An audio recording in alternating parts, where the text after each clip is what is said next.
Hello dear students, in this video lecture we will talk about the monohybrid cross which was conducted by Mendel. In the previous video we have talked about the basic three steps of Mendel's experiment. Now proceeding further, we will learn here today about the monohybrid cross of Mendel's experiment. Now this monohybrid cross experiments, and also we will talk about the monohybrid ratio. So this is a cross between two pure homozygous parents in which inheritance pattern of only one pair of contrasting character was studied. So for example, if the height of the stem is studied, then height will be one contrasting character, and the two traits are tallness and dwarfness. If somebody want to study another monohybrid cross, that is taking color of the flower, then that could be the monohybrid cross. So for in short, only one contrasting character is studied in monohybrid cross. Then let's see which steps he has followed for this. Step number 1 was Mendel first selected pure tall pea plant as a female parent and pure dwarf pea plant as a male parent. So what he took the pure tall plant as a female parent and pure dwarf plant as a male parent, and then he confirmed that all these are the true breeding, and because he selfed them for 3 generations. So he crossed these two plants for 3 generations, and he got that all these plants are pure breed plants. Okay, so he selected the pure tall pea plant and pure dwarf pea plant for his experiment monohybrid cross. Then step number 2 was the performing artificial cross. He then performed artificial cross, then he collected the seeds of the plants and then sowed the seeds and waited for the results. So he performed the artificial cross. Artificially he crossed these plants, and then he collected the seeds of the same plant, then sowed these seeds, and then he waited for the results. Then he thought that the dwarf plants totally eliminated, because he got all the tall plants in the first generation. Okay, and because he very surprised to see this, that all the plants are tall, and where the dwarfness has gone, whether this character is totally eliminated from the generation or in the plants.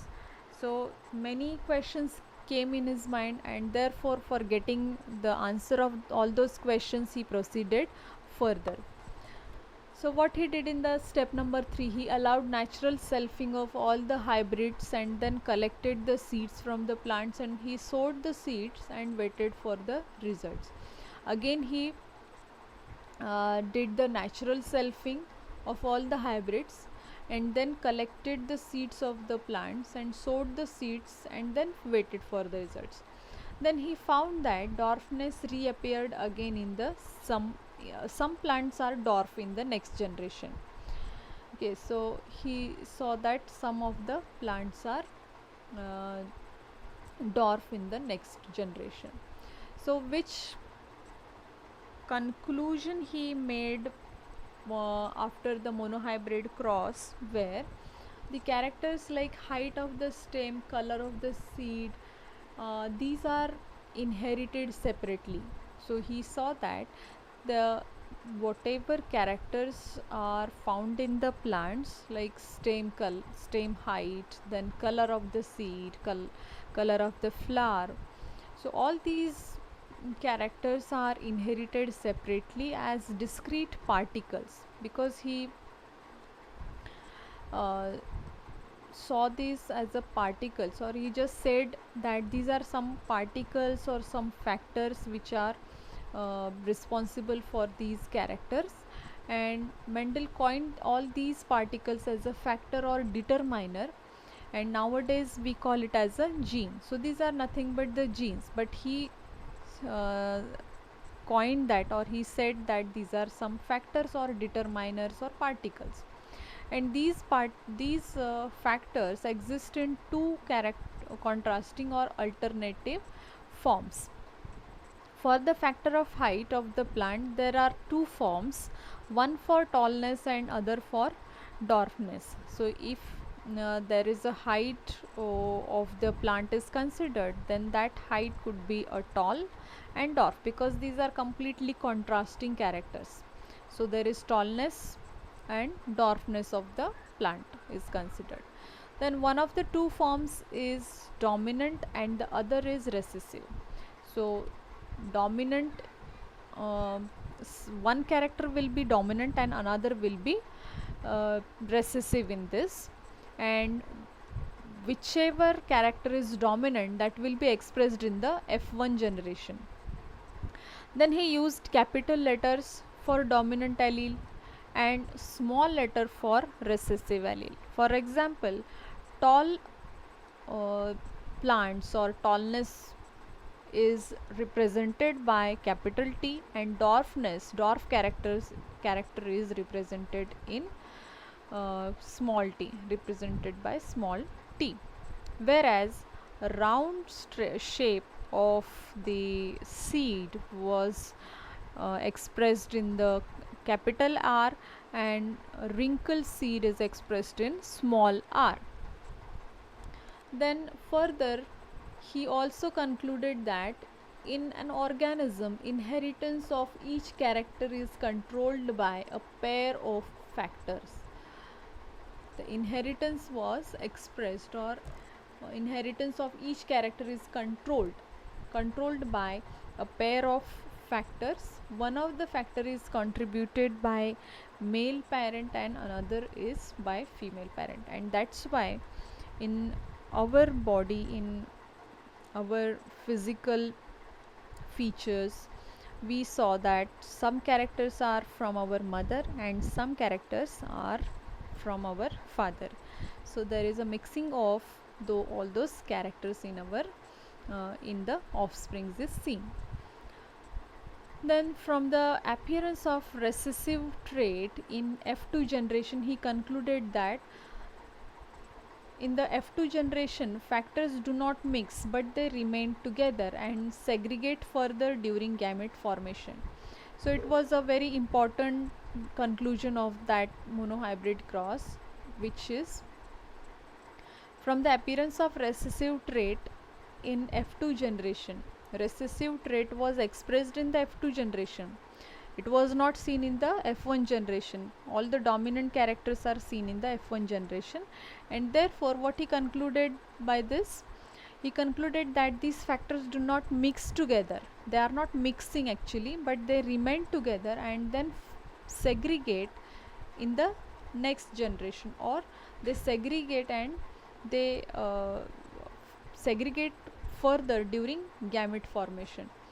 So when the gametes are formed, these characters are segregated and they remain with they receive only one factor from each pair of factors. Now after all these conclusions, we can explain this as a important few points. Explanation for the result of monohybrid cross. So this was the first explanation of the Mendel's monohybrid cross. That is, Mendel used true breeding through pea plants. So he had parental tall plant, that is capital T, and dwarf plant, that is small t, small t. So what happened during gamete formation was these factors separate and only one enters in each gamete. One factor came with the each gamete. So tall plant will produce all T because it is a true breeding plant. So tall plant will produce all the T, and dwarf plant will produce all small t, and therefore F1 generation of springs are with capital T and small t, because there is a fusion of those gametes, and in the offsprings what we get, one tall capital T and another is small t. Due to dominance they will grow tall. Because the tallness is dominant here, all the plants will be tall here in the F1 generation. So all the F1 generation plants are tall. Further, Mendel allowed selfing of F1 hybrids, and as factors separate during gamete formation, F1 hybrids will produce two types of gametes in equal proportion. Now as there is a separation of all these gametes during gamete formation, separation of all these factors in gamete formation, so there will be production of equal proportion, equal amount of types of gametes in equal proportion, and they will produce 50% of all male gametes will be with capital T and 50% with small t. Similarly, 50% of female gametes also will be with capital T and 50% will be with small t. And there will be a random fusion, and each type of male gamete has equal chance to fuse female gamete with capital T or small t and vice versa. So in this he saw that there is a 50% of the random fusion, there will be the random fusion, and each type of male gamete has equal chance to fuse with the female gamete with T, either it will be tallness or it could be the dwarfness. Now this chance fusion will produce 2 into 2 is equal to 4. 4 combinations it will produce, which fall into 3 categories. That is, there are 3 different genotypes. One out of every 4 is capital T pure tall. 2 are capital T small t hybrid tall, and again only 1 is small t, that is dwarfness. So in this way only 1 out of 4, that is 25% of the F2 generation offspring will receive small t from both the parents, and therefore there will be a dwarf, because there is only 25% chance of fusion of small t, and therefore it is completely dwarf.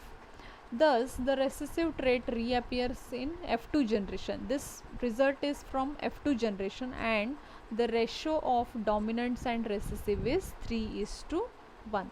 3 plants are tall plants and 1 plant will be dwarf, and therefore the ratio which appears in the F2 generation is 3:1. Then however, all the tall plants, all are the tall plants in F2 generation are not same. Only 1/3 are pure tall.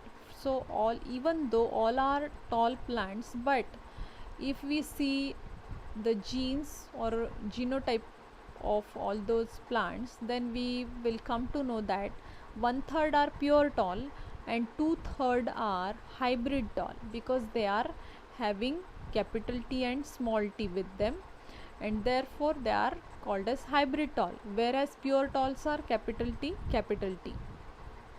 So in F2 generation, even though we are getting the tall plants, these are 1/3 are pure tall and 2/3 are hybrid tall. So the next explanation will be the ratio of pure tall to the hybrid tall and dwarf. Pure tall plants is to hybrid tall plants is to completely dwarf plant is 1:2:1. 1:2:1, and this is the genotypic ratio. But phenotypically 3 of them are tall and 1 is dwarf. Okay, got this point? 3 of them are phenotypically, you will see 3 of them are tall and 1 is completely dwarf, but genotypic ratio will be 1 is to 2 is to 1, because 1 is completely pure tall, 2 plants are hybrid tall, and only 1 is dwarf plant. Okay, so these are the findings of Mendel's monohybrid cross. Thus monohybrid ratio is defined as the phenotypic ratio of different types of offsprings obtained in F2 generation of a monohybrid cross, and it is 3 is to 1 in all Mendelian crosses.